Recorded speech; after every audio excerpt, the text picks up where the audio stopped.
ಯಜ್ಞದ ಸಾರಥ್ಯದಲ್ಲಿ ಪ್ರಜಾಚಕ್ರ ಸುದ್ದಿವಾಹಿನಿ.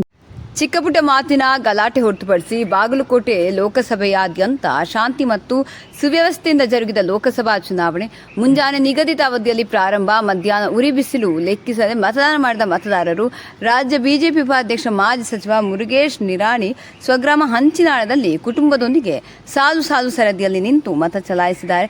ಇತ್ತ ಬೀಳಗಿ ಶಾಸಕ ಜೆಟಿ ಪಾಟೀಲ್ ಸ್ವಗ್ರಾಮ ಯಡಹಳ್ಳಿಯಲ್ಲಿ ಸಾಮಾನ್ಯರಂತೆ ಸಾಲಿನಲ್ಲಿ ನಿಂತು ಮತ ಚಲಾಯಿಸಿದರು.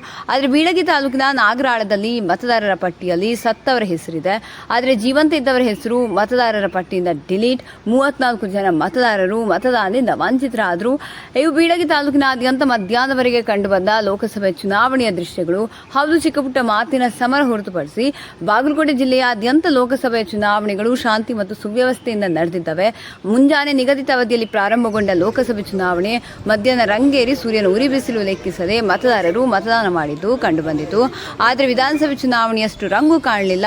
ಆದರೆ ವಿಶೇಷವಾಗಿ ಬೀಳಗಿ ತಾಲೂಕಿನ ನಾಗರಾಳ ಗ್ರಾಮದಲ್ಲಿ ಸತ್ತವರ ಹೆಸರು ಮತದಾರರ ಪಟ್ಟಿಯಲ್ಲಿದ್ದು ಜೀವಂತ ಇದ್ದವರ ಹೆಸರು ಮತದಾರರ ಪಟ್ಟಿಯಿಂದ ಡಿಲೀಟ್ ಆಗಿವೆ ಎಂಬ ಆರೋಪ ಕೇಳಿಬಂದ ಹಿನ್ನೆಲೆಯಲ್ಲಿ 34 ಜನ ಮತದಾರರು ಮತದಾನದಿಂದ ವಂಚಿತರಾಗಿದ್ದಾರೆಂಬ ಆರೋಪ ಕೂಡ ಕೇಳಿಬಂದಿದೆ.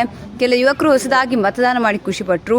ರಾಜ್ಯ ಬಿಜೆಪಿ ಉಪಾಧ್ಯಕ್ಷ ಮಾಜಿ ಸಚಿವ ಮುರುಗೇಶ್ ನಿರಾಣಿ ಸ್ವಗ್ರಾಮ ಹಂಚಿನಾಳದಲ್ಲಿ ತಮ್ಮ ಕುಟುಂಬದೊಂದಿಗೆ ಸಾಲು ಸರದಿಯಲ್ಲಿ ನಿಂತು ಮತ ಚಲಾಯಿಸಿದರೆ, ಇತ್ತ ಬೀಳಗಿ ಶಾಸಕ ಜೆಟಿ ಪಾಟೀಲ್ ಸ್ವಗ್ರಾಮ ಯಡಹಳ್ಳಿಯಲ್ಲಿ ಸಾಲಿನ ಸರದಿಯಲ್ಲಿ ನಿಂತು ತಮ್ಮ ಮತ ಚಲಾಯಿಸಿದರು. ಬಾಗಲಕೋಟೆ ಲೋಕಸಭೆ ಚುನಾವಣೆ ಮಧ್ಯಾಹ್ನ 2 ಗಂಟೆವರೆಗೆ ಕಂಡು ಬಂದ ದೃಶ್ಯಗಳು. ಹನುಮಂತಪುರಲ್ಲಿ ಪ್ರಜಾಚಕ್ರ ನ್ಯೂಸ್. ನಮ್ಮ ಸಮಸ್ಯೆ ವೋಟಿಂಗ್ ತೆಗದಾರ್ರಿ, ನಾವು ಇದ್ದು ಸತ್ತಂಗ ಆಗ್ಯದಾರ್ರಿ. ನಮ್ಮ ತಂದಿದ್ದು ಇಟ್ಟಾರ, ನಮ್ಮ ವೋಟಿಂಗ್ ತೆಗದಾರ. ಹಿಂಗಾಗಿ ಪ್ರತಿಯೊಂದು ತಂದೆ ಸತ್ತಿದ್ದ ಮಗನ ತಗೋತಾರ, ಮತ್ತು ಗಂಡ ಸತ್ತಿದ್ದಂದ್ರೆ ಗಂಡಂದು ಇಟ್ಟಾರ, ಹೆಂಡತಿ ತೆಗದಾರ್ರಿ. ಹಿಂಗ 35 ಜನ ತೆಗದಾರ್ರಿ. ನಮ್ಮ 18 ವರ್ಷದಿಂದ ವೋಟ್ ಹಾಕೋತ ಬಂದೆವು. ಈಗ 50 ವರ್ಷ ನಮ್ಮ ವಯಸ್ಸು, ಇಲ್ಲಿವರೆಗೆ ತೆಗೆದಿದ್ದಿಲ್ಲ. ಈಗ ಏನು ಕಾರಣ ತೆಗದಾರ, ನಮ್ಮನ್ನ ಇದ್ದು ಸತ್ತಂಗ ಮಾಡ್ಯಾರ. ಇನ್ನು ನಮಗೆ ವೋಟಿಂಗ್ ಪವರ್ ಬೇಕಾಗ್ಯದ, ನಮಗೆ ಕೊಡಸ್ರಿ. ಅಜ್ಜಾರ ನಿಮ್ದು ಏನಾಗೈತ್ರಿ? ನಮ್ದು ರೋಡಿನ ಕಾರ್ ತೆಗದಾರಿ. ನಾವು 77 ವರ್ಷ ಆಕಿ ಇನ್ನ ಮ್ಯಾಗ ಅದನ್ರಿ. ಎಂದ್ ಹಾಕಾಕತ್ತೀರಿ ಈಗ ತೆಗದಾರ ನೋಡ್ರಿ ನಮ್ಮದು. ಮತ್ತ ಇದ್ರ ಜೊತೆ ಮತ್ತೆ ಯಾರು ತೆಗದಾರ ಸರ್? ನಿಮ್ ತೆಗದಾರ? ನಿಮ್ದು ಇದ ವಸ್ತು ಅದಾರ ಸರ್? ಮೊದಲಿನ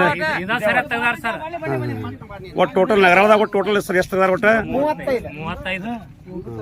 ಇದಕ್ಕೆ ನೀವು ಏನೀಗ ಆಗ್ರಹ ಮಾಡ್ತೀರಿ? ಈಗ ನಮ್ ವೋಟ್ ಹಾಕಕ್ ಪವರ್ ಕೊಡತ್ತೇಳಿ ಇದು ಮಾಡಾಕತ್ತೀವಿ ಸರ್. ಈಗ ನಾವು ಇದ್ದು ಸತ್ತಂಗಲ್ರಿ ಸರ್, ಇದಕ್ಕೆ ನಮ್ಗೆ ವೋಟಿಂಗ್ ಪವರ್ ಕೊಡ್ಲೇಬೇಕು. ಇದನ್ನ ಯಾರು ಇದನ್ನ ತೆಗದಾರ ಅವ್ರನ್ನ ಮೇಲೆ ಕ್ರಮ ತಗೋಬೇಕು ಸರ್ಕಾರ. ನಿಮ್ಮ ಹೆಸರು? ನಮ್ಮ ಹೆಸರು ಮಾಳಪ್ಪ ಪುಡಿಯಪ್ಪ ಕರಿಗಾರ. ಮತದಾನದ ಶುರು ಆಗೋ ಕಾಲಕ್ಕೆ ಈ ನಮ್ಮ ನಾಗರಾಳ ಗ್ರಾಮದ ವಾರ್ಡ್ ನಂಬರ್ 2ರಲ್ಲಿ ಸುಮಾರು ಮತದಾರರ ಪಟ್ಟಿಯಲ್ಲಿ ಸುಮಾರು 35 ಜನರನ್ನು ಇದ್ದವರನ್ನು ಡಿಲೀಟ್ ಮಾಡಿದ್ದಾರೆ.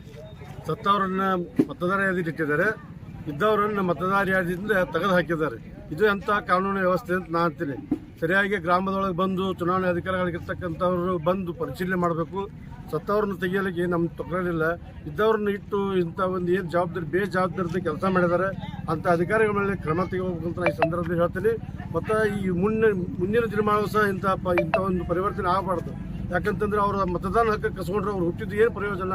ಇವತ್ತಿನ ಕಾಲಕ್ಕೆ ಅಂಥ ಒಂದು ವ್ಯವಸ್ಥೆ ಇವತ್ತಿನ ದಿವಸ ನಮ್ಮ ಗ್ರಾಮದೊಳಗೆ ಆಗಿದೆ. ನನ್ನ ತಿಳಿದ ಮಟ್ಟಿಗೆ ಇದು ಎಲ್ಲ ಗ್ರಾಮದೊಳಗೆ ಆಗಿದೆ ಅಂತ ನಾನು ತಿಳ್ಕೊತೀನಿ. ಇದು ಒಂದು ನಮ್ದು ಕೇವಲ ನಮ್ಮದು ಒಂದೇ ಒಂದು ವಾರ್ಡ್ನಲ್ಲಿ ಇಷ್ಟು 35 ಜನ ತಮ್ಮ ಹಕ್ಕನ್ನು ಕಳ್ಕೊಂಡಿದ್ದಾರೆ. ಆ ಹಕ್ಕನ್ನು ಕಳೆದುಕೊಂಡು ನಾವು ಈಗಾಗಲೇ ತಹಶೀಲ್ದಾರ್ ಬಂದು ಮತ್ತು CPI ಬಂದು ಮನವರಿಕೆ ಮಾಡಿ ಕೊಟ್ಟರು ಸಹ ನಾವು ಇನ್ನೂ ನಮ್ಗೆ ಸಮಾಧಾನ ತಂದಿಲ್ಲ. ಯಾಕಂತ ಪಾಪ ಅವ್ರು ಇದ್ದವರು ಏನು ಮಾಡ್ಬೇಕು ಹೇಳ್ರಿ ಇಂಥ ದಿವಸ? ಮತ್ತು ಏನು ಕೇವಲ 5 ವರ್ಷಕ್ಕೊಮ್ಮೆ ಚುನಾವಣೆ ಬರ್ತಾವೆ. ಆ ಚುನಾವಣೆ ಸಂದರ್ಭದೊಳಗೆ ಟೋಟಲ್ 35 ಜನರ ಮತದಾರ ಯಾದಿಯಿಂದ ಇವತ್ತು ವಂಚಿತರ. ಹೆಂಗೆ ವಂಚಿತರಾಗಿದ್ದಾರೆ? ಸತ್ತಾರಂತ ವಂಚಿತರಾಗಿದ್ದಾರೆ. ಅವ್ರ ಮನೆಯೊಳಗೆ ಯಾರೋ ತೀರ್ಕೊಂಡಿದ್ದಾರೆ ಸಹಿತ ಅವ್ರ ಮನೆಯೊಳಗೆ ತೀರ್ಕೊಂಡವ್ರ ಹೆಸರು ಮತದಾರ ಯಾದಿದೆ, ಇದ್ದವ್ರದ್ದು ಮತದಾರ ಯಾರಿಂದ ಹೊರಗಿದೆ. ಅಂಥವ್ರನ್ನ ನಾವು ಸೇರ್ಪಡೆ ಮಾಡ್ಕೋಬೇಕಂತೇಳಿ ಈಗಾಗಲೇ ಒಂದು ಹೋರಾಟ ಮಾಡಿದ ಸಹಿತ ನಮಗೇನು ಕ್ರಮ ಯಾವ್ದು. ನನ್ನ ಹೆಸರು ರಾಜೇಂದ್ರ ಶ್ಯಾಮರಾವ್ ದೇಶಪಾಂಡೆ ಅಂತೇಳಿ ನಾವು ಗ್ರಾಮ ಪಂಚಾಯತ್ ಪ್ರಸಾದ್ ಕುಂಬಾರಾದ ನಾನು ಪ್ರಪ್ರಥಮ ಬಾರಿಗೆ ಸಂವಿಧಾನ ನಮಗಾಗಿ ನೀಡಿದ ಹಕ್ಕನ್ನು, ಇಂದು ಮತ ನೀಡುವ ಹಕ್ಕನ್ನು ನಾನು ಚಲಾಯಿಸಿದ್ದೇನೆ. ಪ್ರಪ್ರಥಮ ಬಾರಿಗೆ ಮತ ಚಲಾಯಿಸಿದ ನನಗೆ ತುಂಬ ಖುಷಿಯಾಗಿದೆ. ಈ ದೇಶಕ್ಕೆ ಯಾವ ಪಕ್ಷದ ಅವಶ್ಯಕತೆ ಇದೆಯೋ ಆ ಪಕ್ಷಕ್ಕೆ ನಾನು ಇಂದು ಮತ ಚಲಾಯಿಸಿದ್ದೇನೆ. ನನಗೆ ತುಂಬ ಖುಷಿಯಾಗಿದೆ.